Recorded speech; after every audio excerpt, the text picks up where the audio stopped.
life. Something that a book, something that a school could never have taught me. Life taught me. I wake up 5:30, thank God I'm still alive. Start seeing flashing lights, I guess it's time to shine. It's time to start my day. First thing I do is pray. He says you make a way, just know you'll be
your champagne wishes and caviar dreams.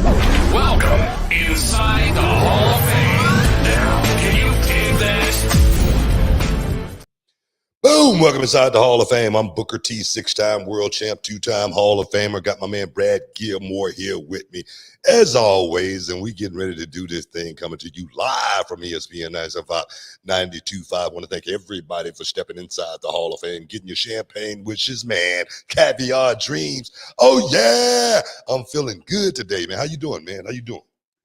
Book, I'm doing sensational, and I'll tell you why, because I'm always looking forward to doing the Hall of Fame, but I'm actually looking forward to something that's happening after the show today. After the show, it's going to be a great night. You want to know what I'm doing after the show? You going to K-Pot? I'm going to K-Pot after the show. He already knew. Open invite, too, if you want to join me over there. Don't get me started. Man, I'm going to go down there right immediately after the show. I'm going to give a shout out to Matty Ice. Matty Ice is in town. And he wanted to hit up the K-Pot. You know what I mean? Yeah. He wanted to hit up the K-Pot. It's good, man. I'm gonna tell you right now, it's a monster, dog. I might have to take you up on that. I'm serious. I had Charmel down there cooking some stuff. You know, the Hello Fresh. I might have to let that. You might have to say goodbye now. Let that wait till tomorrow or something, man. Because that K-Pot, man, them crab legs, man, that steak. Oh my goodness, man. You go. I'm gonna tell you right now, you're not gonna want to stop eating. I'll tell you that right now. You're not gonna want to stop eating. You're gonna love it. I eat light all day, like in preparation. You know, it's like whenever we would go in Vegas, we'd hit B1. If I knew it was gonna be one night, there's no breakfast is needed.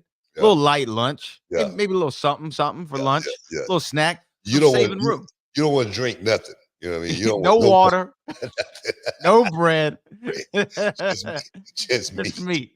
That's where it came from. Oh my God, man! So yeah, I don't know how I do that, but it just seemed like it was. I could feel something in my bones that, man, he ready to go experience that pot, man. That pot, definitely. You definitely got to experience the pot. Yeah. You know what? So I'm looking forward to that, and I don't know if you got a chance to see everything that was going on social or all the reactions on social, but I feel like because he is a member of the Hall of Fame for us as well, and we got to step inside the Trill Burger establishment, and that was the first podcast that ever got to be in there and broadcast live from there. We got to give a big shout out to our guy Bun B, who rocked it at the rodeo last night. I think that I read the highest attended hip hop show ever for the rodeo and the second largest crowd of all time. I think it was like 70,000 75,000 people to check it out, man. So yeah, man, Bun B did his thing. Big ups to my boy Bun, man. Keep representing the city. And you were a part of that first H-Town takeover, I believe. You had a little video at the rodeo. You were part of a montage of like H-Town All-Stars. And last night he had himself, He had Eve, Nelly, E40, DMC from Run DMC, and of course Drake came out. Somebody said Too Short, I think, was in there. I mean, he had a whole bunch of people coming He out. brought Rick out the whole Ross, crew. Rick Yeah, Ross, yeah. Rose was Hey, in the man. building. Shut it down. That's a moment, man. That's a moment at the rodeo. They had the brothers, pretty much taking it to another level. So yeah, I give those dudes big props, man. That's a history making moment. It really is. It truly, really is. And I think that people outside the city and definitely outside the state don't realize how big the rodeo is. Like performing at the Houston Livestock Show and Rodeo is a massive, massive deal. Yeah. Massive. It's a reason why my brother and I, we call ourselves Harlem Heat, because people thought we would have had to have cowboy hats on and cowboy boots and talking with an accent. You know what I mean? Talking about the rodeo. So nah, man, it's that big. It's that big. Seriously. It's massive. But I will tell you this: one time, have you gone to the rodeo before? Several times. Several times. Yeah. I'm assuming you had. I remember one time I went to the rodeo. And, they have the the fair side of it, like with all the carnival games and all that. My sister used to take me there every year, man, when I was a kid. One of my fondest memories. Yeah. So they have a little roller coaster, right? And I like roller coasters, okay, but normally like at a theme park where the roller coaster is always there, you know what I mean? Like it's set up and it stays there. This is one that came out of the back of a truck and they just kind of set it up. So I'm like, okay, let's do the roller coaster. There's a guy who's working it, you know what I mean, who he had more fingers than he had teeth. Now, I'm not disrespecting him, but I'm just saying, like, it was a bit of a thing that had it's a carnival, man. I mean, come on. Like, okay, let's see how this is gonna go. We get on the roller coaster, and the little gimmick that's they push down to kind of keep you locked in there. Yeah. It kept popping up. When I sat in there, I said, this isn't a good thing. This is not good. And I swear, we still go on the ride. You still went on it? Hey, man, my people. You know what I mean? We're like, we'll risk it. And so I get on the ride. And I swear, when it takes the first turn, right? It takes the first turn. I felt that whole roller coaster shift. You know what I mean? Like about 2 inches. I said, please, God, please. That's why I started hoping. You know what I mean? I started hoping it was going to finish up and I'd be all right. I mean, those machines got to go through all kind of tests. You can't imagine these guys are really actually, doing that stuff, right? I mean, come on, they're like, man, it's good. It's got a boat missing. Oh, don't worry about that. It's all right. It's not going to hurt nothing. Small on it, it's good. The one memory I remember from the carnival more than anything, man, it's a memory that's stuck in my head. It was this ride. It was called I can't even remember the name of it, but it would flip you all over the place. Mm-hmm. And it was, looking at it, it didn't look that scary, but it was literally a ride from hell. And I remember this kid getting on that ride, and when he got off of it, the song was playing. You remember that song, right? Yeah. That song was playing as loud as it could possibly. It was just going on a loop. And this kid was throwing up so bad. I mean, it was a big pow.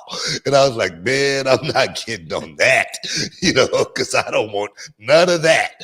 But that's the memory that's stuck in my head from when I was a kid at that carnival, man. Like my sister Billy, we talk about it all the time. She called me every Tuesday morning when I'm on my way to work. I'm on my way to the airport, and we were just talking about the carnival because, like I say, she used to always, every year, take me to that carnival like clockwork, man. And I love her for that. Seriously, that's one of my fondest memories when I was a kid. Yeah, man. So if you ever make it down to H-Town during carnival season or rodeo season, definitely. And then, man, I've watched some of the livestock shows and like the bull riding and all that stuff. And these guys, you know what? They really are athletes.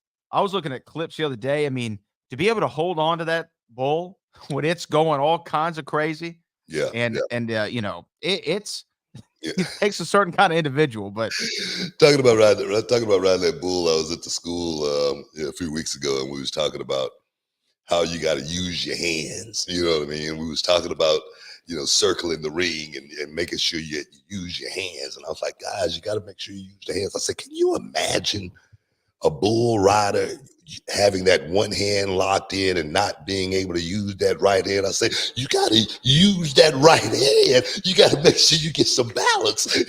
So everybody's laughing like crazy that I'm using a bull riding analogy for professional wrestling. But hey, whatever works, man. Whatever works. But I mean, honestly, the thing that makes that example good is when you say, like, give me a bull rider stance or a pose, everybody automatically knows, you do this, right? Exactly. Yeah. And like, if you're going to mimic it, that's what you do. So Yeah.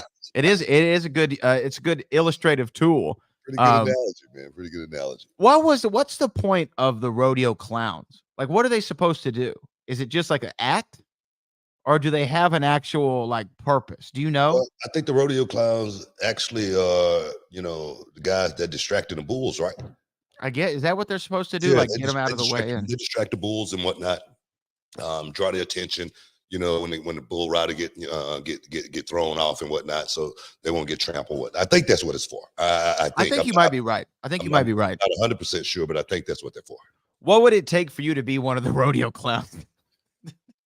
Bro, that's a tough job. That's a tough job. It would take at least 30 years off my old body right now to actually even think about doing something like that, because you got to be young to run and get away from the damn bull. You know what I mean? Put yourself in harm's way. Nah, man, I would not be the guy out there trying to protect anybody. You know what I mean? If I was one of those clowns, man, I'd be running my ass off trying to stay safe. I'm serious, man, because I've seen what those bulls could do, man, to the human being. It's not something anybody can just go out there and do. So now that's your people. You're not gonna see too many brother clowns running around out there. Trust me. Stick around. You're in the Hall of Fame. We'll be back in a minute. Can you dig it, sucker? And this episode is sponsored by Blue Chew. Guys, let's talk about it. Let's talk about sex. Hey, you remember when you was always ready to go? I'm talking about strapping the rocket on it, man. Going straight to the moon. I'm talking about getting it done. If you want that extra confidence, I got something for you. Listen up. BlueChew.com. Blue Chew is a unique online service that delivers the same active ingredients as Viagra, Cialis, Levitra, but in a chewable tablet at the fraction of the cost. But the great thing, Book, is you can take it any time, day or night, so you can plan ahead or be ready whenever an opportunity arises. The process is simple. You sign up at BlueChew.com, consult with one of their licensed medical providers, and once you're approved, you'll receive your prescription within days. The best part, guys, it's all done online on the internet. So there's no doctor's visit, no awkward conversations, no waiting in line at a pharmacy or any of that. And the thing is, Book, Blue Chew's tablets, they're made right here in the USA and prepared and shipped direct to your door in a discreet package, so no one is the wiser. Let's just get it out there, guys. Blue Chew wants to help you have better sex. Discover your options at BlueChew.com. It's like this. Chew it and do it. And we've got a special deal for our listeners. Try Blue Chew absolutely free when you use promo code Booker at your checkout. Just pay $5 for shipping, man. That's BlueChew.com. Use promo code Booker to receive your first month absolutely free. Visit BlueChew.com for more details and important safety information. And, we want to thank Blue Chew for sponsoring the Hall of Fame podcast. Chew it and do it. Boom. Welcome back inside the Hall of Fame. What's in the news out there, man? What's in the news out there in the world of professional wrestling and entertainment? What we got, man? I've been checking the internet, and I haven't seen a whole lot out there, man. But I know you've been searching. So what you come up with? There are some things out there that we're definitely going to read. I also want to just clarify for people who wanted to know. The rodeo clown's job is to protect the riders. And it says protection of riders thrust from the bull, as well as being an individual who provides comic relief. I was Wow. curious, and you're right. You're I right. got it right. I got it right. Boom. One for the BT. One for the BT. Again, I can't imagine doing this job because I was looking up some of the videos during the break, and these guys jumping barrels. You know what I mean? The bull hits the barrel and knocking the barrel all around. There's nothing that would get me to do that job. Shout out to the rodeo clown. Shout out to the rodeo clown. There's just No nothing. doubt. What? No doubt. No doubt. I mean, look at this. Look at Shout out this. to the rodeo. Let me see. Real quick. Just look at this. I mean, this is insane. Look at this. So there's the bull. There's this guy right here in the Coors Light bucket. Look at this. Bam. Bump. Taking a bump. Boom. Taking another one. Like, there's nothing. And this guy's got to distract him. I mean, what in the world are these guys thinking? Like I said, you got to be quick, man. You got to be quick on your feet. Caucasian. Well, normally those two don't go hand in hand.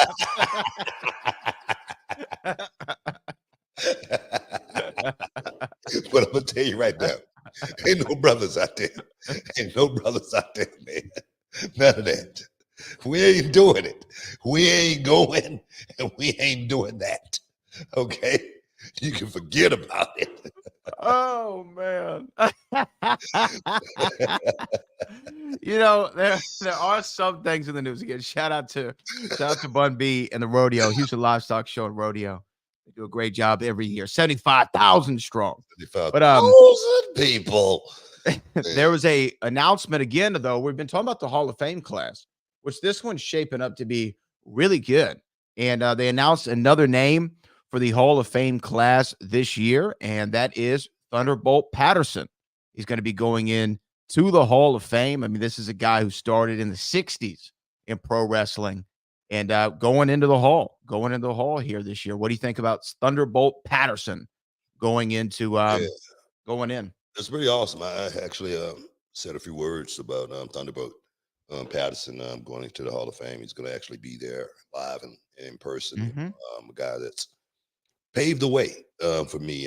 Thunderbolt Patterson was a guy who perhaps was in the main event of that show, and he couldn't even sleep in a hotel in that city that night just because he was a black man.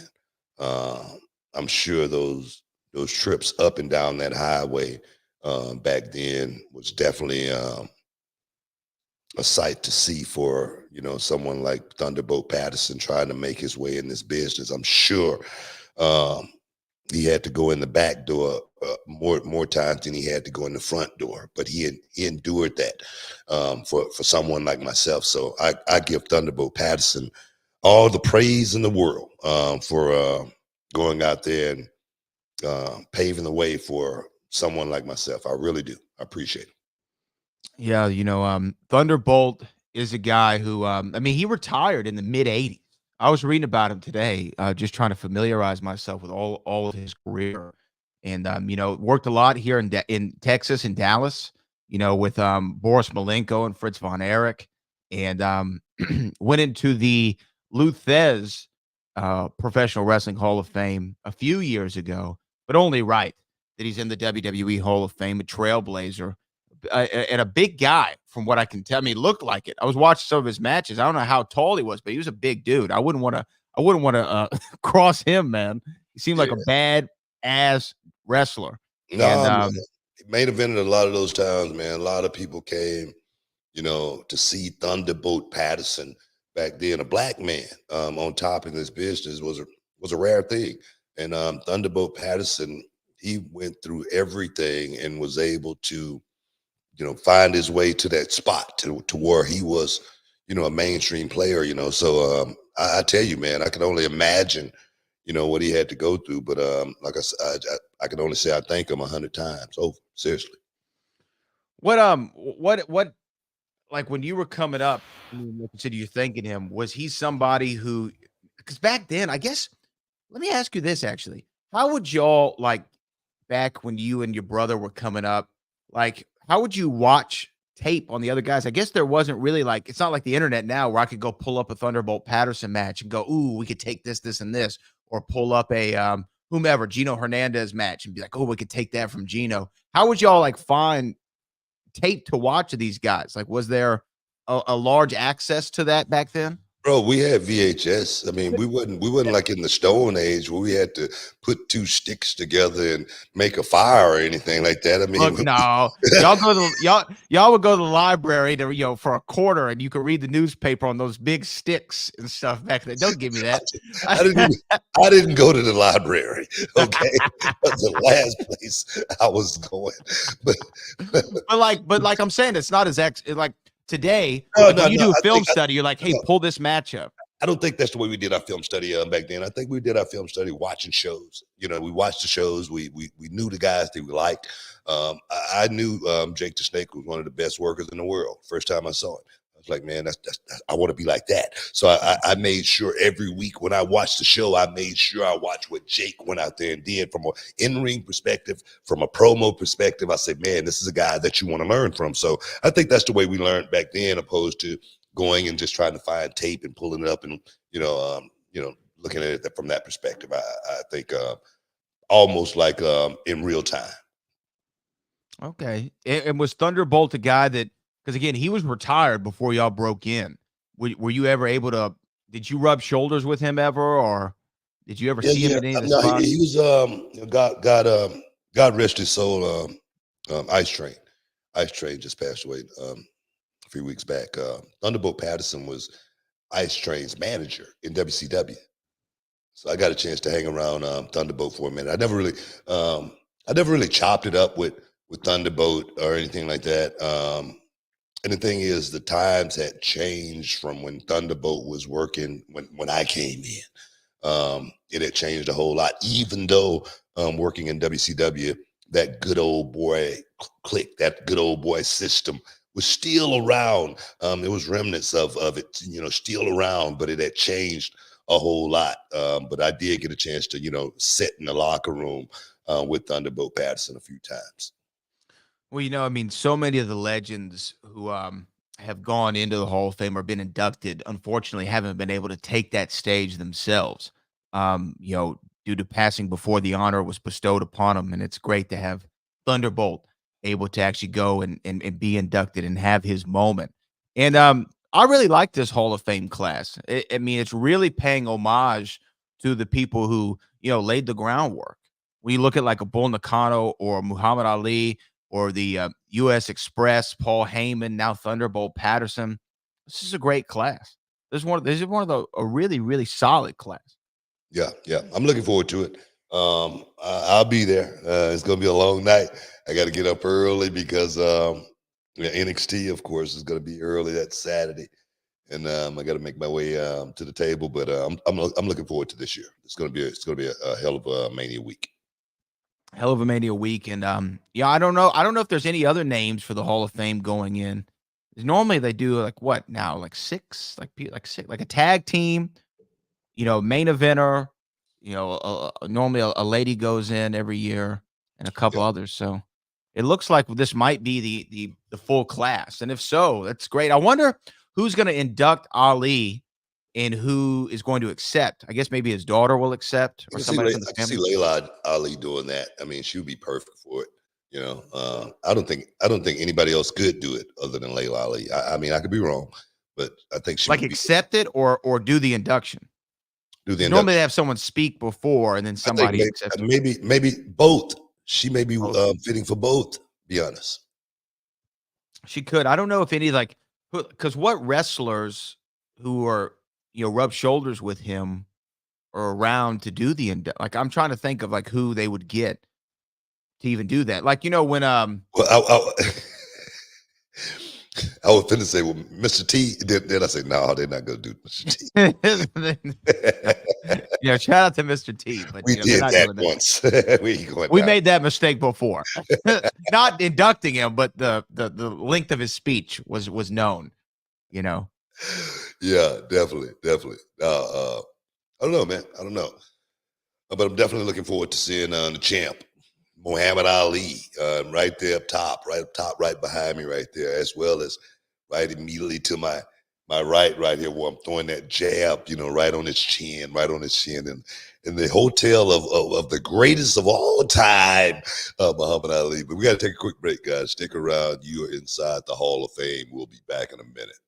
What's up, y'all? It's your man, Booker T, six-time world champion, two-time Hall of Famer, and I'm here with my main man, Brad Gilmore, on the Hall of Fame podcast. And today we're talking about something that's been a game changer for us, and that's HelloFresh. That's right, Booker. Whether you're looking to save money, eat better, or stress less in the new year, HelloFresh has got you covered. We're talking about farm-fresh ingredients, chef-crafted recipes, and the best part, it's all delivered right to your doorstep. You know, Brad, I used to stress about meal planning, especially with my busy schedule. But with HelloFresh, man, I'm whipping up quick, tasty meals in no time. And my favorite has got to be their 15-minute recipes. Man, who knew I could cook a gourmet meal that fast? Absolutely, Book. But let's talk about variety. HelloFresh has over 45 dinner options each week. So that's right, there's going to be no more recipe boredom. Plus, they've got calorie smart and protein smart options,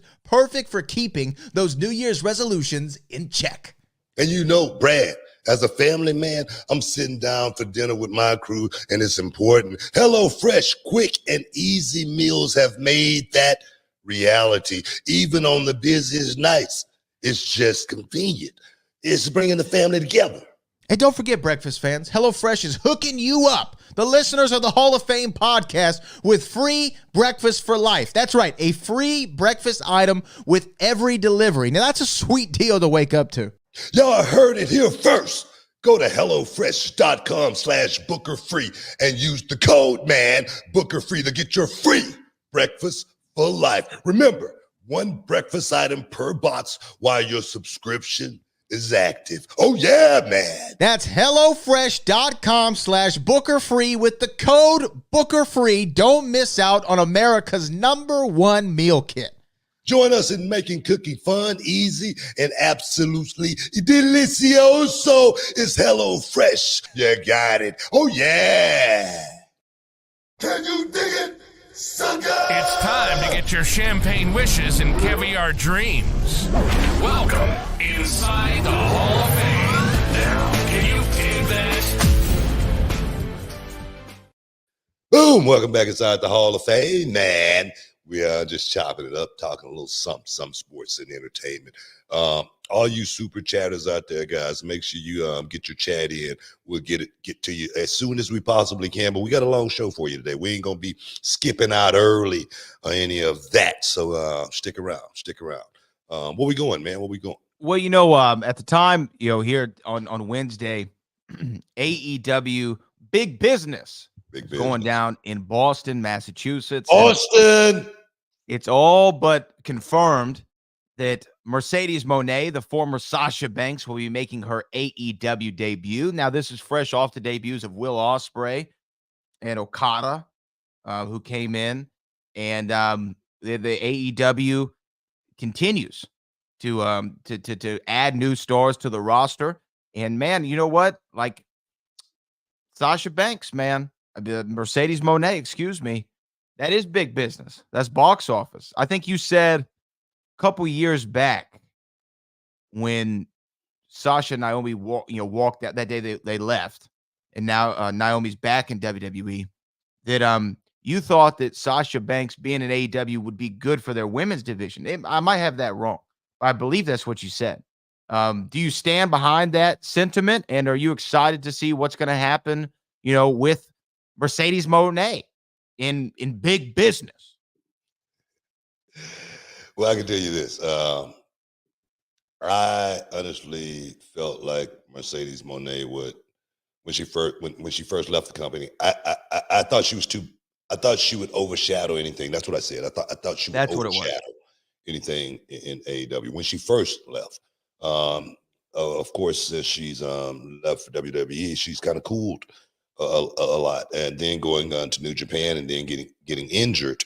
You know, that was kind of like a setback as well. So now this is almost kind of, I don't know if it feels like a restart to me. This seems like a restart for Moné, and going to AEW. I can't see it being a bad thing because, I was reading a thing where Will Ospreay said that the offer from AEW was way better than the offer that he got from WWE. So my thing is, She's going to be able to go over there and make some money. She's going to be able to, get a check. But I think is it a good thing for her? Is it a good thing for AEW? Yes, I'm gonna just say that. I'm gonna say that. I'm gonna leave it at that, and I don't even want to take it any further because people will take it and try to run with it and turn it into something else. So, but I do think it's going to be a good thing for Monet to get back in the action, because one thing about this business, out of sight, out of mind. That's just the way it is. Time off is your worst enemy. That's just my opinion on that. So yeah, it's going to be a good thing for her. Yeah, it's gonna be great for her. And I understand what you're saying by a reset, because you are right. The New Japan run that she had was plagued by an injury, and it kind of stopped a lot of the momentum there. And I was almost certain she was coming back to WWE. That didn't pan out for whatever reason. And being there in AEW, she's going to be, and this is no disrespect to any woman on the AEW roster, but she's going to be the biggest star on that roster now, as far as brand and name identity. I think that that's a safe thing to say. So it's only going to help. I wonder, like, because AEW a couple weeks ago kind of did a soft relaunch of Dynamite anyway, where they had kind of new sets, new logo, new feels. Obviously, the announced teams in AEW have shifted lately. You kind of have some people stepping away. Sting has retired. They're bringing in this new crop of people who, say what you want about Ospreay and Okada, but they are names, especially huge names for the AEW roster.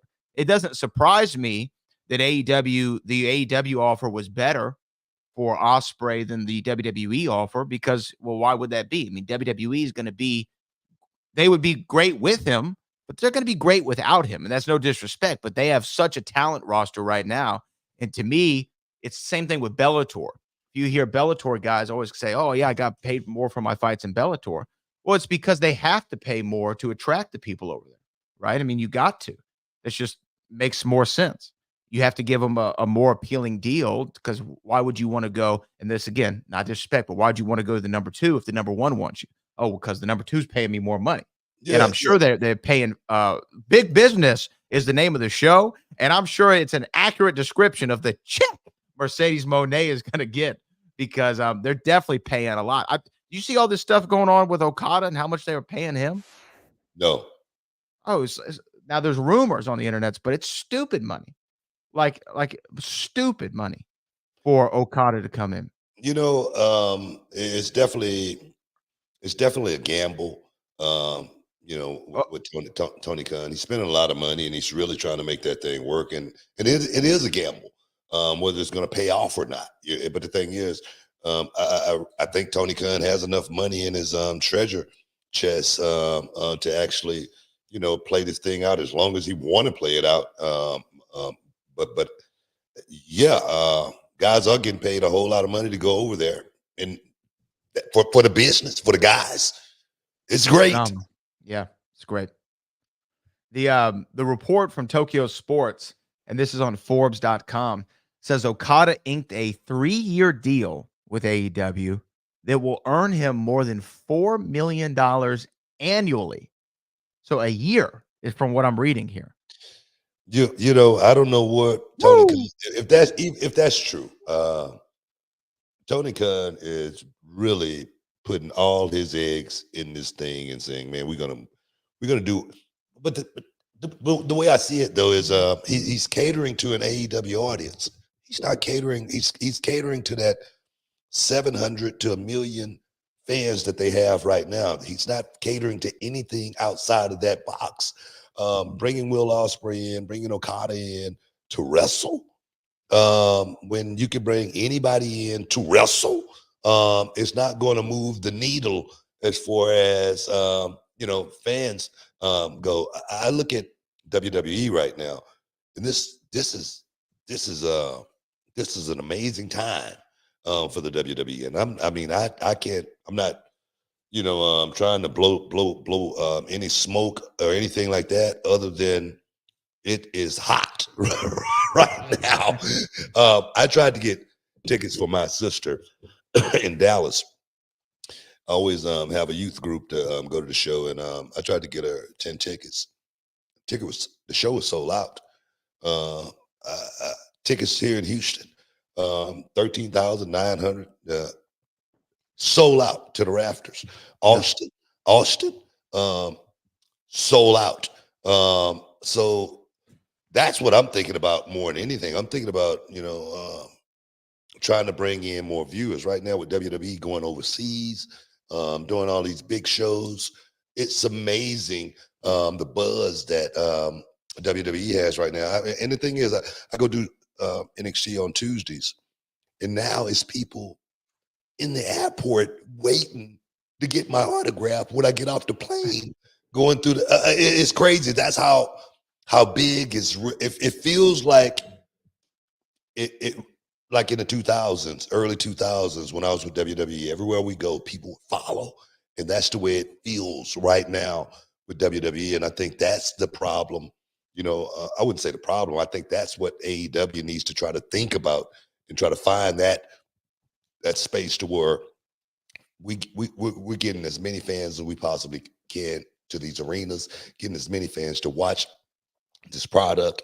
And I really think WWE's product is all based around storyline and trying to get people to feel, the story and go along with the story. I think that's what wrestling is. It's always been those moments. It's never been the wrestling. Even though we've had a lot of great wrestling matches in this business, it's always been about the moments and the characters, which made this thing work. And in AEW, I honestly don't see a whole lot of that. I mean, I don't watch the show regularly or nothing like that. But when I do watch it, what I see is a bunch of matches. What I see is a bunch of moves. What I see is a bunch of kickouts. What I see is a bunch of, guys going out and, living their wrestling dream, having their WrestleMania moment every night, in AEW. But, Well, hopefully they'll stick around. Well, no, I hope they'll stick around for the long term. Obviously, we want more wrestling companies. I agree, man. Like right now, WWE is just so killing it. Like it's hard to compete. But that's why, as much as I agree that Ospreay and Okada, that is catering to an AEW audience, signing people like Edge and Mercedes Moné or Adam Copeland, excuse me, that is trying to appeal to a wider net and trying to bring in some of those WWE viewers. And we'll see if it works. There was a little bump when Adam first came in. I expect to see a bump with Mercedes. Was it a bump? Well. Was it a bump? There was a bit of a bump. Did they sustain that bump? Because the bump was sustainable. Their last rating, I think, was 775,000 viewers watched the show. You know what I mean? Mm-hmm. So that right there let me know that they're in between that 700 and a million. Some could drop off, or some may watch. They may drop off, some may watch. And that right there for me, it's just letting me know that we're not catering to everyone. We got our little niche. We got our little box that we're playing in, and that's it. And we're paying a whole lot of money for guys to play in this little box. We need to expand. We talked about the pay-per-views, more money coming in. Stick around, guys. You're in the Hall of Fame. We'll be back in a momento. Every time I come here, I just have so much fun. I go home and we just can't stop talking about it till we come back.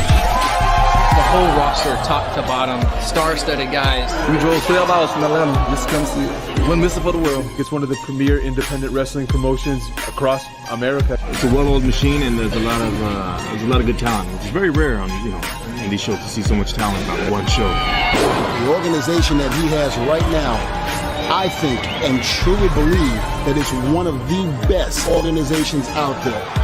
Brian Keith is 15 feet in the air! Brian Keith from up top!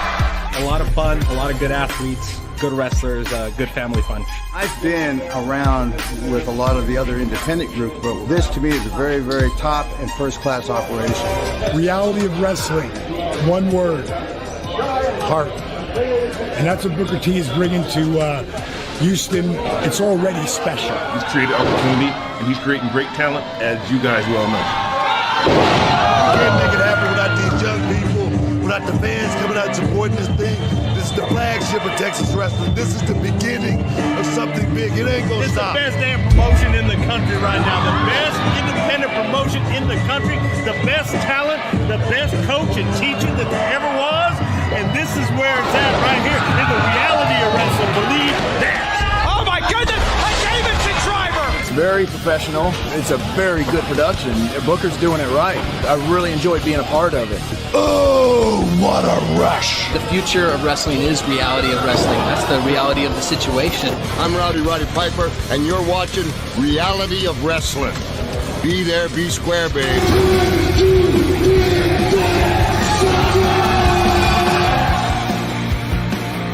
Can you dig it, sucker? You are listening to the Hall of Fame. Here's Booker T and Brad Gilmore.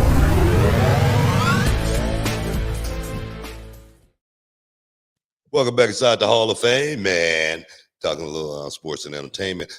I don't know if you saw Dark Side of the Ring episode with Buff Bagwell. Did you see that? I did not. Yeah, Dark Side of the Ring is back. They did Earthquake and they did Marcus Buff Bagwell just last week, and I got a chance to see it. I tell you, man, brother had a very, very interesting life. His dad was a race car driver, drag racing. He was a self-made millionaire, lost all of their money, and then Buff pretty much took the reins from that point. At one point, Buff tried to kill his dad. Shot at him with a 45 and, took a piece out of his arm, whatnot. But it's just a very, very interesting story, stuff that I never knew about as far as Buff Bagwell. So his dad used to hand him and his boys bags of cocaine before they went out and say, guys, y'all have a good time. You know what I mean? Don't get in no trouble. Okay. But no, man, very, very interesting. If you get a chance, check it out. Me and Buff Bagwell, we go back a long, long way. We had some of the greatest times in the rings in WCW. I'm gonna tell you right now, I didn't enjoy working with too many people.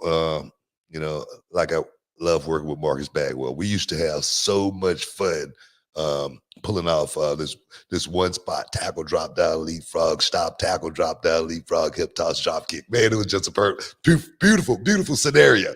And we did it maybe 1,000 times in our careers. You know what I mean? So I'm just happy to see Buff Bagwell still here and see him doing well now. Give Dallas Page big ups, man. Dallas Page big ups for helping so many guys. Buff Bagwell just happened to be one of them. DDP's the best, right? I mean, he's just such a positive guy. And I know he's got his, it was either this weekend or it's coming up this upcoming weekend. His A&E special, DDP's A&E special is coming up. You know what's crazy is, and I want to ask you something about Buff, but Dallas Page, tell me if you agree with this. Dallas Page's post-wrestling career almost is more Hall of Fame worthy than his wrestling career, in the sense of all the good stuff that he's given back to the business by helping guys out, extending guys' careers. Because you talk to people like Jericho or Goldust, they say they'll still be able to wrestle because of Dallas. And then you look at guys that Jake the Snake still around because of Dallas Page. I mean, we saw the resurrection of Jake the Snake live and in person at the old arena.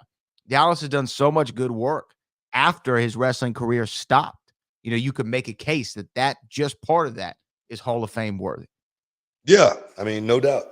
But a lot of people don't understand as hard as Dallas worked when he was trying to come up in the business, not being a young guy, even though Dallas was, not the greatest worker in the world. He still wasn't thinking about his spot. Even back then, Dallas would still help the guy next to him. He still would go out of his way to help the guy, even, back then, so I'm not surprised that Dallas turned out to be the guy that he is today and, trying to help. I mean, I saw Scotty Riggs came in and, man, he did such a transformation with Scotty Riggs. Butterbean, yeah. Butterbean couldn't even stand up straight. And he was so big and overweight when he came into that house. And within a year or so, Dallas had turned him all the way around to where he was standing straight up, throwing punches and everything, looking to get into a fight again. So I give Dallas Page so much credit. But I give those guys a lot of credit too, because that program is not easy. It's not an easy program. Doing that DDP yoga, Dallas gave me the set, the DVD set, and I did it one time. I'm like, man, I can't do this. But It's nah, a man, workout, man. you got to be 100% dedicated to doing that. So I give Dallas a lot of credit. I give all those guys that, stepped up and was willing to put themselves through that a whole lot of credit, man. So big ups to all those guys. With Scott, I mean, with Buff Bagwell, did they in the Dark Side of the Ring, did they talk about his WWE run? Was that covered at all, or was it more so? He had no WWE run. It was Well, he it had was a cup of coffee. couple. They talked about it, and we've heard about the WWE run as far as from Buff Bagwell's standpoint. Just didn't work out. The match that him and I had in Tacoma, Washington, that has come up a lot of times. Dark Side of the Ring, they reached out to me to be a part of, some of these series and episodes, but I turned it down just because me personally, anything that happened, with Buff Bagwell and anything that I got to say about Buff Bagwell, it's private. It's something that's internal. It's something that him and I know, and I'm not going to, expose it or put it out there or anything like that. Just because I don't think the world really needs to know what happened with Bagwell and I that night or anything like that. So the way it's written is the way it's going to be told. From here on out, I won't have anything to say about it. Can I ask you the one thing about it? I'm not any backstage, but I'm just really curious because you've had so many great matches, in your career. 90% of them are great, I'm sure. And I'm just throwing a number out there. But when you have something that isn't going to the way you want it to plan, do you know it while it's happening, or is it something to like once you finish, you're like, we missed the mark on that? Not that match specifically, just any match. You know what? Let me speak on one thing, just to clarify, just to back up Bagwell on a couple of things. That night, Bagwell and I, we had to go out and work. It was literally, the first time, two WCW guys are in the main event, of course. Mm-hmm. And I do remember agents talking to me and telling me exactly what they didn't want me to do. Okay. They told me to look straight at the camera, go out and work. Don't shake nobody's hands. And that was my thing, going out happy, shaking hands, high fiving. And they told Bagwell the exact same thing. Go straight out, just go to work, and don't even think about the fans. And that was something, that I found very, very odd, kind of suspicious. We wasn't put in a position to succeed back then in WWE. WWE. None of the WCW guys were. Right. We were put out there to fail. We was put out there to get our asses beat, and for WWE to plant that flag and say, "Man, we won this war. We got the best wrestlers in the world," and we just proved it with these two guys in the ring right here. So that part of Marcus Bagwell's story is 100% true. Was it the greatest match that I ever had? No. Was it the worst match I ever had? I don't even think it was the worst match I ever had. But I do know, no matter what we did that night, those fans in Tacoma, Washington didn't give a damn about Booker T or Marcus Buff Bagwell. It was a rough night. Yeah. It seemed a little bit like, after hearing that, don't interact with the crowd. Seems like cutting your wings off a little bit there. Pushing out a window. Big time. You remember you heard me tell the story about me going and saying, "Hey man, if I got this agent telling me this one telling me that," I say, "Look, if I'm going to get fired that way. I'd rather go out and do it myself. And if I don't put behinds and seats, get rid of me." That was after the match with Buff Bagwell. Well, that makes a lot of sense. But you know what else is crazy? Like thinking about after WCW closed and all the guys came over, including yourself and Dallas and Buff, and later on Goldberg and Kevin Nash and Scott would come back in. Everyone. Hogan came back. You were the only one that made it. I mean, honestly, for a sustained run, you're still there. You're the only one from WCW, the last one standing. Yeah. Why is that? Why were you able to succeed for a long period of time in the company when, as you said, it seemed as though they didn't want WCW guys hanging around? Thing is, that's why I think that may be why I knew they didn't want WCW guys on there, but I was a little bit different. I was a little bit different. I knew exactly what I need to do to actually make it in the WWE. And one thing was I had to leave all my accolades in WCW and prove to these guys how good I really was, and I was willing to do that. And I was willing to go through whatever they was willing to, was going to put me through to prove how good I really was, and I could compete with anybody in the world. I was waiting for that moment. I was ready for that moment when WCW closed. People will say, "Man, what are you going to do?" I say, "I'm going to WWE, and I'm going to I'm going to do my thing there."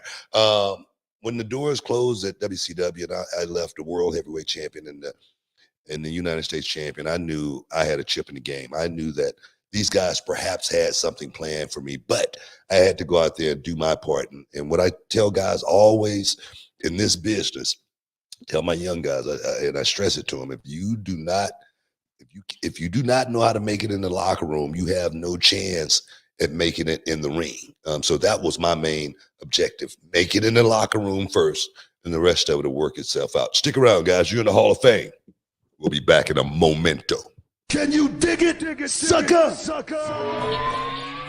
All right, everyone, it's Booker T and Brad Gilmore here, and we've got something exciting for all you sports, comedy, music, and theater fans out there. We're talking about Game Time, the fastest, easiest way to get your hands on tickets to your favorite events. That's right, Book. We love all those spontaneous, unforgettable moments, and Game Time is here to make them happen. Whether it's a last-minute decision to see a game or a sudden urge to catch a live show, Game Time has got you covered, giving fans access to tickets even at the last minute in over 60 cities across the United States and Canada.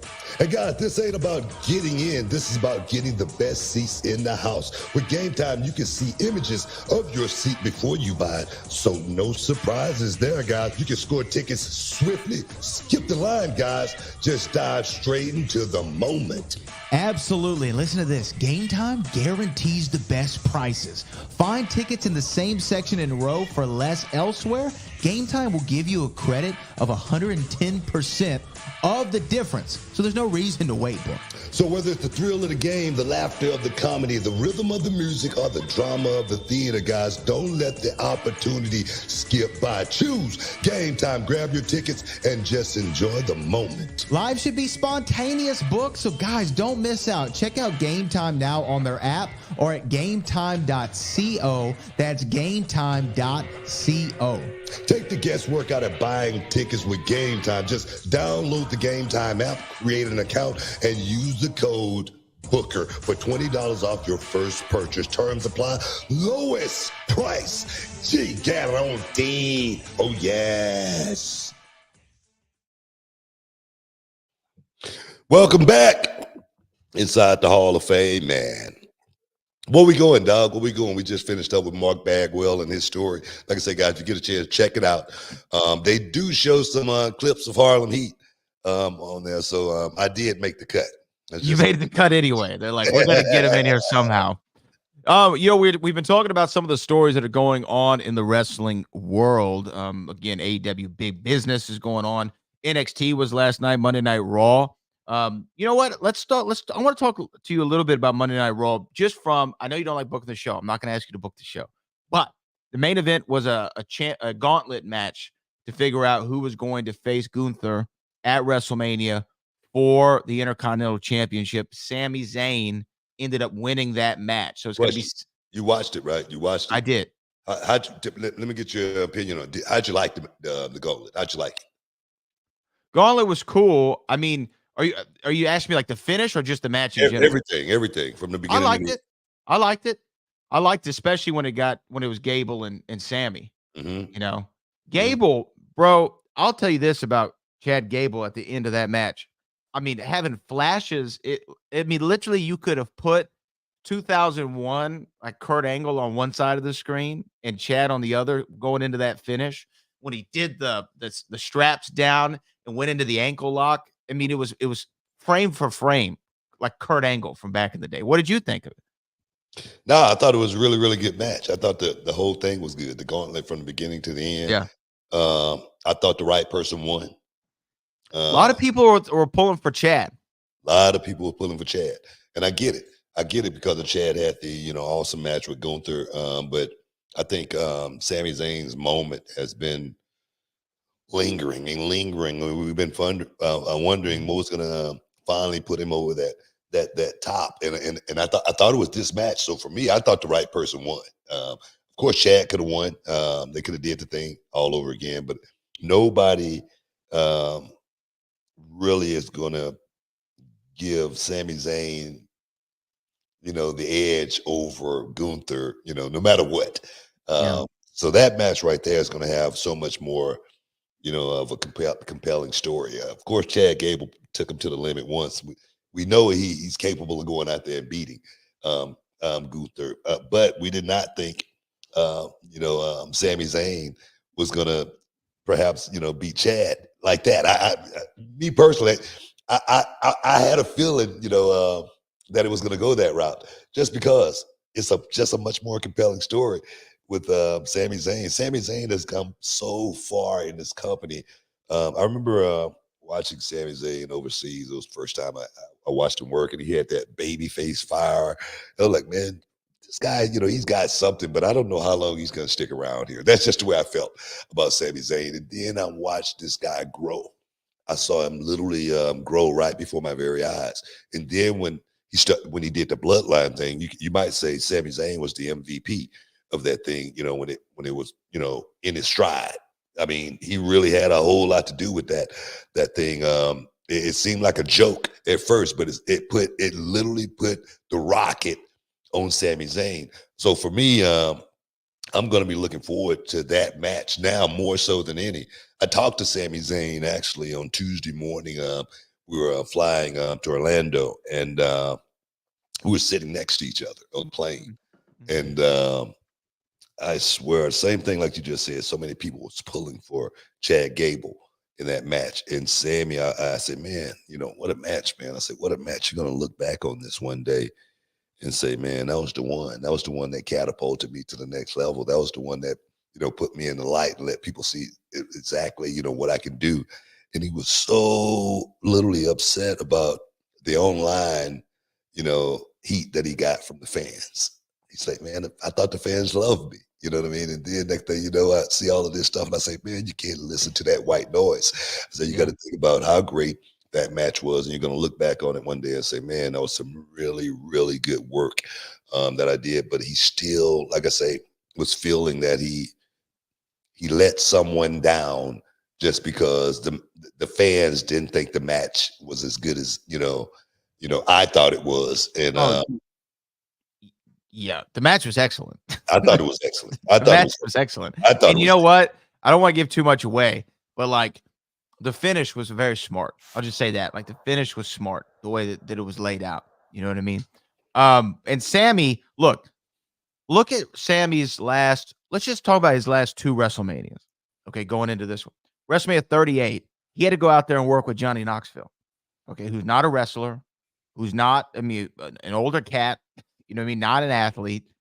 And he pulled off an insanely entertaining match at WrestleMania 38 in Dallas. Like, wildly entertaining. The feud that he had, because this is why Sami's so great. He throws himself all the way into it. I mean, he's showing up at the Jackass Forever premiere. He's getting shocked with whatever those cattle prods, by Johnny Knoxville. Johnny's going on Howard Stern and promoting the match. I mean, he threw himself into it. They had a fun match. And then you fast forward a year after that, main event night 1 with the Usos and Kevin Owens for the titles. Goes over there. An incredible match. Such a great main event. I was 5 rows back for that. I got to see it live in living color. And they were so great in that match. And now, what do you think is going to happen with Gunther? You think they're going to go out there and stink the joint out? No. Him and Sami match up so well on paper. Actually, dominant heel and come from behind babyface. I mean, the match is going to be excellent. So anybody who's crapping on the guy not on Chad not winning, Chad's going to have his moment, man. But Sami's been you've said this on the show before, and I agree with you. If you give me 10 Sami Zayns, I'm in great shape, right? Yeah. Mm-hmm. And Sami, to me, needs something important at WrestleMania, and Gunther and the powers that be have made that Intercontinental Championship back to its prominence. That is an important title in WWE now, and that's going to be a marquee match. Whether it's going to be on night 1 or night 2, it doesn't matter. It's going to be a must-see one. You ain't getting up to go to the bathroom during Gunther. Like I said, I think the right guy won that match. You know, nothing against Chad. I love Chad Gable. I just think for the storyline going into Mania, the right guy won that match. The right guy won the match. That's all there is to it. But I did want to highlight it because I thought that main event was something special. You know, I really did. I thought, and I like when WWE does stuff like that. You know, sometimes you set up a match through a story or an angle. Sometimes you set it up by an actual match. And to me, doing those gauntlet style things, and Gunther's been so dominant. You could have gone either way, but I like Sammy as the choice. Yeah, me too. Let me ask you this though. I got to ask you about your man Trick Williams. Trick Willie's back, you know, NXT, and he was putting the moves on old Lash Legend. Yeah, on NXT. Mm-hmm. Give me your breakdown. Did he come to you? Because he comes to you for everything. Yeah, you know what I mean. Did he come and ask for a little game? He didn't ask for no game. He just pulled that one out of his hat. But no, man, great show last night, man. Great show. NXT. I love being in that building, watching the young guys come out there and do their thing. Just the way Sean put that show together is really, really awesome. To go off the air the way we did last night, of course, with me. Oh yeah, man. Oh yeah. It's always cool to finish the show off, you know. So man, Trick Williams back, and he's back for vengeance, man. I cannot wait to see him and Carmelo one-on-one. Him and Melo stand and deliver is what it's looking like it's going to be. I can't think of a better match. Can you imagine the energy in that building in Philadelphia for Trick Melo the first time? It's gonna be crazy, man. It's gonna be nuts. It's gonna be nuts. I'm looking forward to it.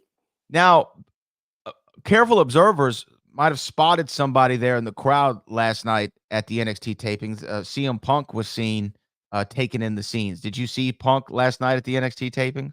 I did. I saw Punk. What's funny? Yeah. No, we'll talk about that off the air. Okay. But I almost had like a little run-in with CM Punk. You know what I mean? The internet might want to pick that up. Me and CM Punk almost got into it at NXT this week. Yeah, so. Okay, well, you'll tell me more later? We'll talk about it later. I don't want to put it out there because they're going to pick it up and, you know, run with it. But, yeah, I'll talk to you about that off there. Okay, we'll talk later.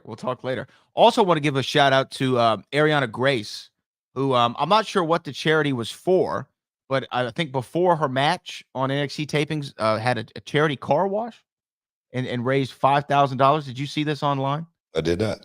So she had a charity car wash and she raised $5,000. So out there. Awesome. You know, let's see if it says. I don't know if it says what it was for, but you know what? She living the gimmick, right? Beauty queens do things. What does it say? Yesterday afternoon went well. Raised $5,000 washing cars for charity. Right now with that damn bikini on, I'm sure she could have raised a little bit more if the sun would have been out in the city. It was about to rain in Florida, and she made that much money. I feel you. I feel what you're saying. We got to take a break, man. Take a break. In the Hall of Fame. We'll be back in a minute. Can you dig it, sucker? And this episode is sponsored by Blue Chew. Guys, let's talk about it. Let's talk about sex. Hey, you remember when you was always ready to go? I'm talking about strapping the rocket on it, man. Going straight to the moon. I'm talking about getting it done. If you want that extra confidence, I got something for you. Listen up. BlueChew.com. Blue Chew is a unique online service that delivers the same active ingredients as Viagra, Cialis, Levitra, but in a chewable tablet at the fraction of the cost. But the great thing, Book, is you can take it any time, day or night, so you can plan ahead or be ready whenever an opportunity arises. The process is simple. You sign up at BlueChew.com, consult with one of their licensed medical providers, and once you're approved, You'll receive your prescription within days. The best part, guys, it's all done online on the internet. So there's no doctor's visit, no awkward conversations, no waiting in line at a pharmacy or any of that. And the thing is, Blue Chew's tablets, they're made right here in the USA and prepared and shipped direct to your door in a discreet package, so no one is the wiser. You know, let's just get it out there, guys. Blue Chew wants to help you have better sex. Discover your options at BlueChew.com. It's like this. Chew it and do it. And we've got a special deal for our listeners. Try Blue Chew absolutely free when you use promo code Booker at your checkout. Just pay $5 for shipping, man. That's BlueChew.com. Use promo code Booker to receive your first month absolutely free. Visit BlueChew.com for more details and important safety information. And, you know, we want to thank Blue Chew for sponsoring the Hall of Fame podcast. Chew it and do it. Welcome back inside the Hall of Fame, man.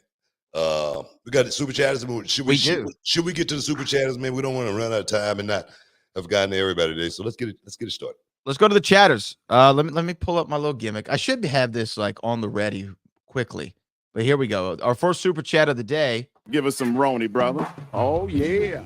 He's from the one and only Cali Toenail. I just knew Gable had the gauntlet won, but Sammy got it. I still don't see anyone beating Gunther. I think he should keep it till he say I'm done with it. I don't know. I see Gunther have he's done his job. I think by making that title, a title that can pretty much catapult you to the next level, is giving it relevance again. I think the ultimate underdog going into this match is Sami Zayn. And I'm going to tell you right now, if Sami Zayn win that match, the crowd is going to go nuts. So I'm thinking, from that perspective, Gunther's a guy that can lose it and get it back and go on another run. You know what I mean? But that babyface chasing that heel is something that has always been a tool that we have used in this business, but the rabbit can only chase for so long. That's just the way it is.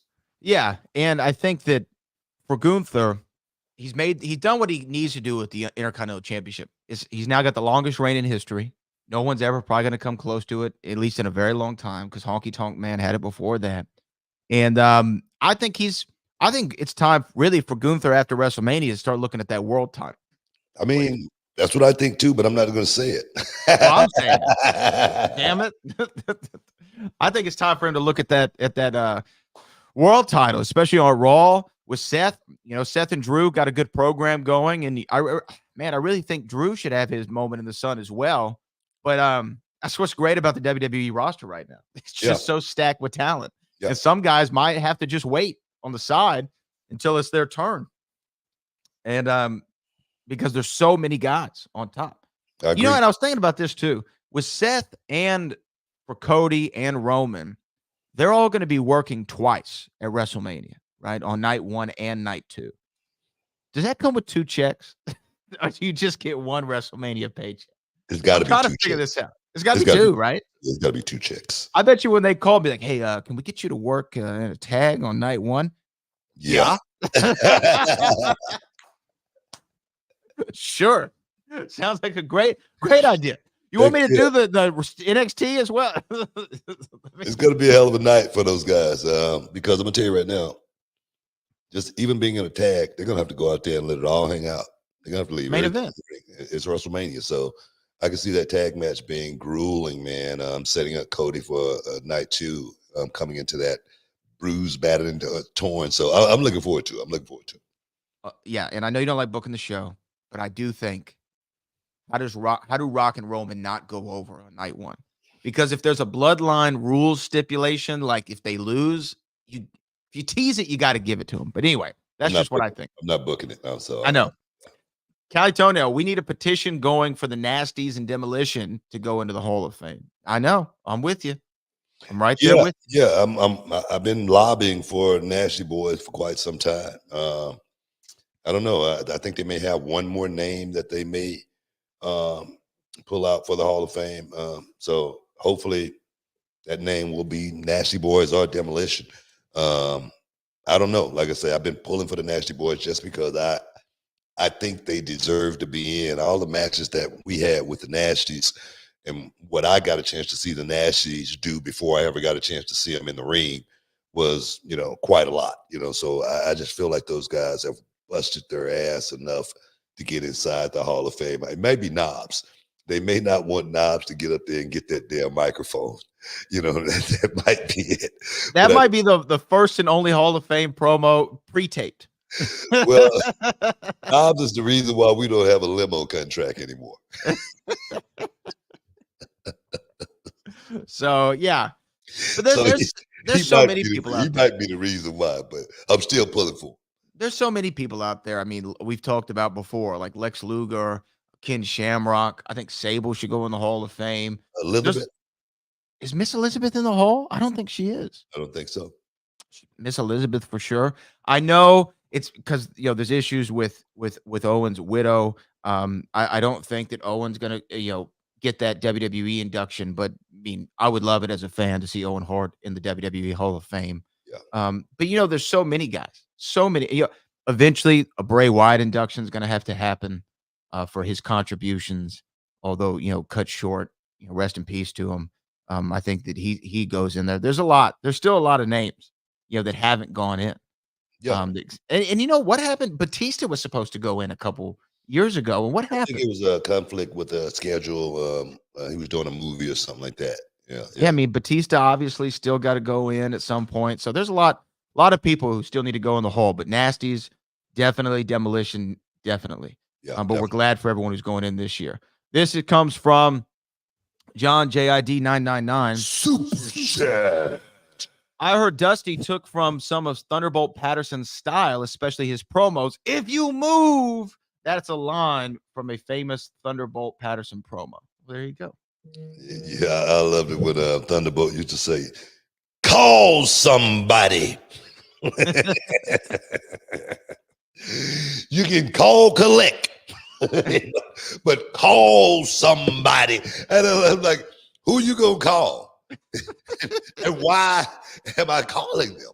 Why am I doing that exactly? But I used to love that was Thunderbolt go-to right there on his promos. You better call somebody. That's good. That's good stuff, though. Oh, a lot of those man. guys. I mean, you know what I've been saying a lot. Because sometimes like the pro wrestling promo will filter into your daily life, and you'll use lines and stuff. I mean, I've been saying it bees that way. Have mercy. I've been watching a lot of Iceman King Parsons in interviews on He's YouTube. great. Title match, give title match a shout out. And he was talking about the match that I didn't know this, but Iceman King Parsons said he is truly the first Black world heavyweight champion. He won the title from Kerry Von Erich, the world championship from Kerry Von Erich, the same championship that Kerry Von Erich took from Ric Flair. And yeah, so for me, if that's the case, I definitely want to give Iceman King Parsons all the props in the world, man, because I was a big fan of Iceman King Parsons. I definitely took a lot from Iceman King Parsons, just from a style, showmanship perspective. And for him to have paved the way as well. Iceman was a guy that paved the way. Just listen to some of the stories that he had told, and some of the stuff that he had to go through in this business. I definitely give Iceman King Parsons big props to Iceman. It looks like Iceman King Parsons was the NWA American heavyweight champion, not the world heavyweight champion. Well, he said it's the world heavyweight championship, and that's good enough for me. Well, that's good enough for you. Hey, let's go for it. All right. NWA champion, though, definitely. NWA. I was looking up his cagematch.net stats, trying to find. Yeah, and it could have been one of those things like what Cody Rhodes' story is, right? Where Dusty wins the title, but they took it back, and it's not really recognized. A couple times that's happened over time. So who knows? He's probably right. This one comes from Repause Order. We'll get to this for the break. Booker to Angle. These people in the arena ain't none of them stupid, man. Crowd cheers. See, these people in the arena, they're beyond stupid. Heel Booker T is the GOAT. Hey man, I do my part. You know what I mean? I do my part. You know what I mean? That's me. People can say what they want to say, but you know, I'm gonna tell it like it is, and I'm gonna do it like I do, because there it is. I am the GOAT. I'm one of them. I'm one of them. For sure. Absolutely, man. And sometimes you got to talk your talk on the promo. I mean, we just got confirmed, man. I don't know. Like I said, I told you about this big fight going down at the end of the month. We just got confirmed. 2 seats on the floor. Oh, well, we got to figure that one out. Yeah, we'll be talking. Just letting you know. All right, just letting you know. All right, figure that out. Oh yeah, Figure that out. Anyhow, we were talking about something. Oh, your promos. You know what I mean? Your promos definitely were things of legend in that King Booker run, man. The King Booker run, and even before that. Kind of like, when did you feel, we have 30 seconds, but when did you feel like you hit your stride when it came to the promo? You know, it's something that even, you know, looking back, looking at my little privates video there that you always putting up. It started back then for me, you know, watching Hogan do promos back in the day, and then go off the screen. You know, I was like, man, I got to be, you know, definitely one of those type of guys. So I started thinking about the promo early in my career, finally picking it up. You know, I guess in my mid-30s, where I felt like I could go out there and do it without, you know, any hiccups or anything like that. But we got to take a break. We got to take one more break, guys. Stick around. You're in the Hall of Fame. We'll be back in 1 minute. You know Matt Damon. Obviously, everyone knows Matt Damon. Yeah, Knobs beat him up. Allegedly. Yeah, allegedly. That's a true story. That's not allegedly. Knobs actually. Okay, wait, hold on. So I was about to go somewhere else, but we'll get back to the Matt Damon story about Avatar. I've always heard this.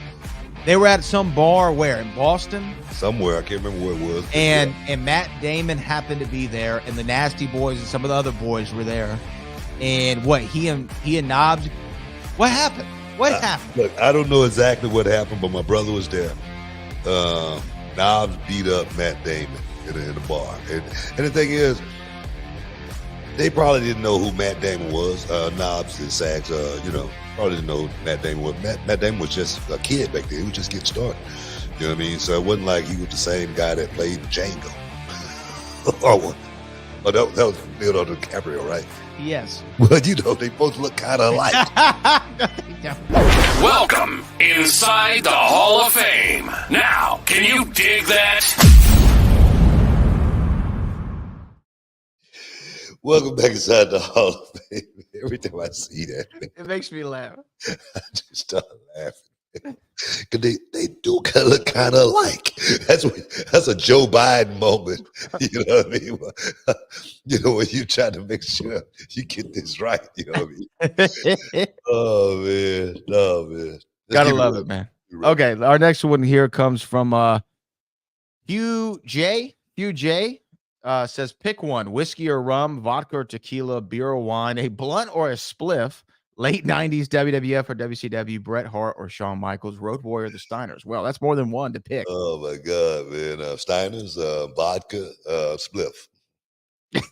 Well, for me, I don't drink or smoke, so you got to throw all those out.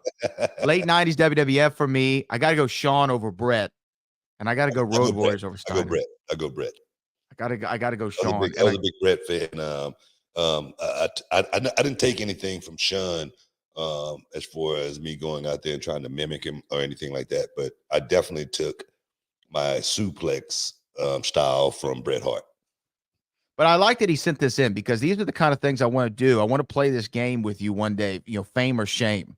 You know what I mean? You got to pick one, the other one goes away. Yeah. And that'd be a fun game to play. But yeah, thanks for that, Hugh. This comes from King David. Says, hi, Booker and Brad. Love the show. Watching from the UK. Been watching. Appreciate you. How do they say it in the UK? What do they say over there? Do they say like, right on, mate? I don't like. That's what I was just going to say. Yeah, something like that. Something like that. Been watching WWE Rivals. Just wanted to know, who's your biggest rival, Booker T?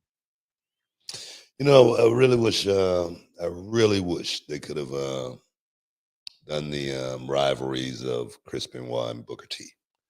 I think that would have been one of the most awesome, compelling stories told on television from a rivalry perspective. The best of seven series was something that put me on the map, something that let me know that I could do it. And I had a guy that pushed me to a level where, man, I didn't even know that I could go. So that would be the rivalry for me. And other than that, I don't have any rivalries other than that one rivalry.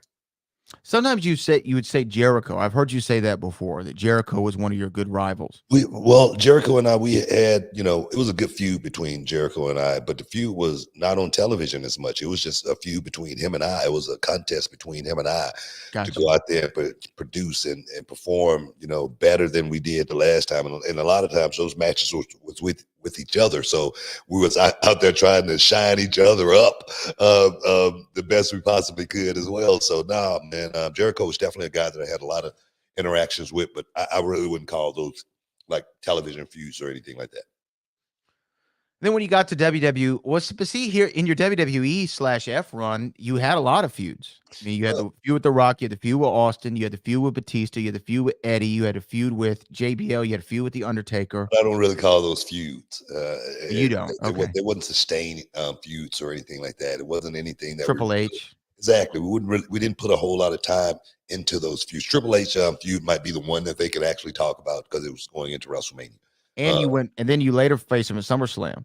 Yeah, but it really wasn't I don't call those feuds. What about Boogie? I wouldn't even call that a feud. Okay. Well, there you go. There's your answer, King David. Seriously. Virgil Dawkins says, have you seen the latest episode of Dark Side of the Ring on Buff Bagwell? They even talked about your match with them on Raw. Yeah, we just talked about that earlier in the show, Virgil. Yeah, definitely. Yeah. How was the one on John Tenta? Did you watch that one? I didn't get a chance to catch all of it. I caught the tail end of it. And the tail end of it, of course, was just talking about the passing of John Tenta. A lot of people don't, I've never told the story, but John Tenta and I, we was really, really good friends. John Tenta actually lived right down the street from me right before he passed away. Wow. Literally not even 5 minutes away.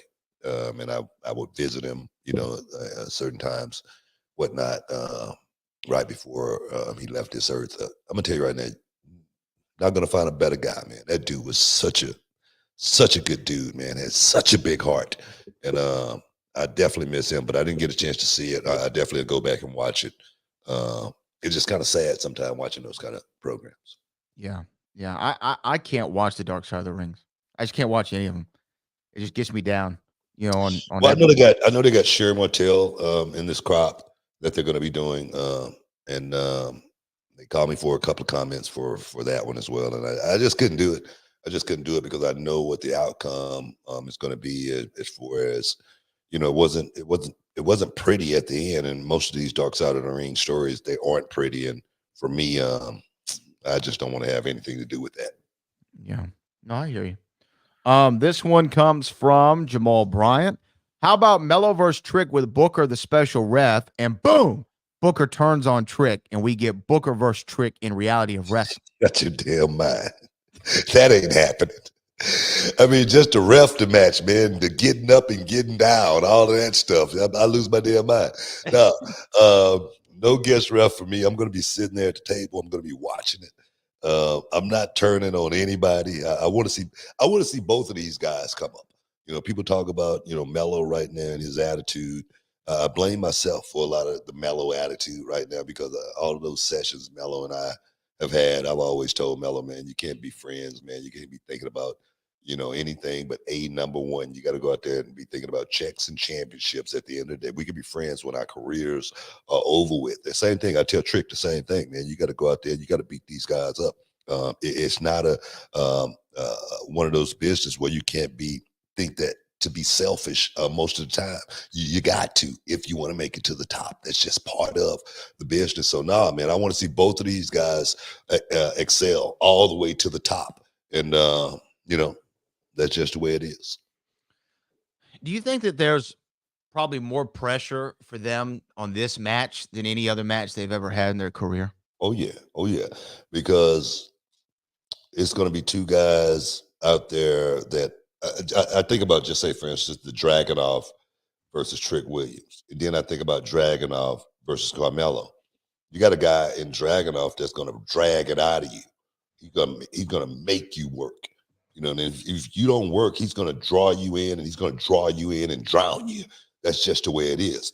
I'm wondering which one of these two, Mello or Trick, is going to be that guy to bring it out of the other guy. That's what I'm going to be looking for in that matchup more than anything. I'm not going to be looking for the spots. I'm going to be looking to see what these guys are really doing from a Shakespearean perspective to make that crowd move and feel a certain way by the time we get to the end for that 1, 2, 3. That's what I'm going to be looking for more than anything. The decibel level in the building. That's what I'm going to be looking for more than anything. Well, you know what? Stand and Deliver, I'm sure, is right around the corner. WrestleMania Saturday, earlier in the day in Philadelphia. I think I gotta check out Stand and Deliver this year, because just for that match. Gotta make my way there live. It's gonna be good, as well as it might be a couple of surprises you don't want to miss out on. I ain't gonna say nothing, but it might be a couple of surprises, big surprises on that night, or actually on that day. Okay. Well, looking forward to it. Our last super chat of the day is coming here from Hugh again. Why would Seth agree to help Cody despite losing to him 3 times? I think Seth turns on Cody and Rock eventually joins Cody versus Reigns. Wild. Okay, hey, that's a theory. That's a theory that's out there. It could happen. Book it. You booked it. You know what I mean? I'm not going to, disagree with you or anything like that. It could happen. It could happen. I'm gonna wait in high anticipation to see how this thing play out. We're gonna find out. It's gonna be wild to see. Just 2 years ago, WrestleMania in Dallas, Stone Cold Steve Austin is wrestling in the main event, night 1 against Kevin Owens. Never thought I'd see that in a million years. 2 years later, The Rock is wrestling in the main event of night 1 of WrestleMania. And WrestleMania 40. Never thought I'd see that. It's a wild time to be a pro wrestling fan, especially a WWE fan. And then finally, he said, "Thank you for mentioning my childhood fave, Chris Benoit." That's from Hugh, talking about your best of 7 series. Yeah, I also implore anybody who's never checked out that best of 7 to definitely go. That's the one you want to fire up Peacock for. That's one you want to check out. If you want to learn and what's cool about it too, I know we got to wrap here in a second, is it just shows the progression of your career. Because if your career ended in WCW, I think people would talk about you as one of the greatest technical wrestlers of all time. Honestly, if it ended in WCW, that's what people would talk about you as a tag team and one of the great technical wrestlers of all time. But then when you come to WWE and everyone sees this just side of entertainment that we didn't, we saw some glimpses of, but just to a new level in WWE, it just kind of made the legend even bigger. I agree 100%. In WCW, I was a wrestler. I was a guy that went out and performed inside the squared circle. I didn't need the mic a whole lot or anything. When I won the world championship, they gave me the mic. When I was tag team, of course, me and my brother, we got the mic. But definitely, I was the wrestler. And when I came to WWE, I became the entertainer. So two totally separate careers. And both of them was just as good as the other. So I appreciate the fans for giving me the opportunity to perform in front of them for this many years, over 30 years. Over 30 years it's been. And I'm still looking good. Still feeling good. We got to get out of here, man. I want to thank everybody for stepping inside the Hall of Fame today, getting your champagne wishes, caviar dreams. Brad, as always, for the heavy lifting, man. We appreciate you. And again, guys, until next time, peace. We love you, and we out.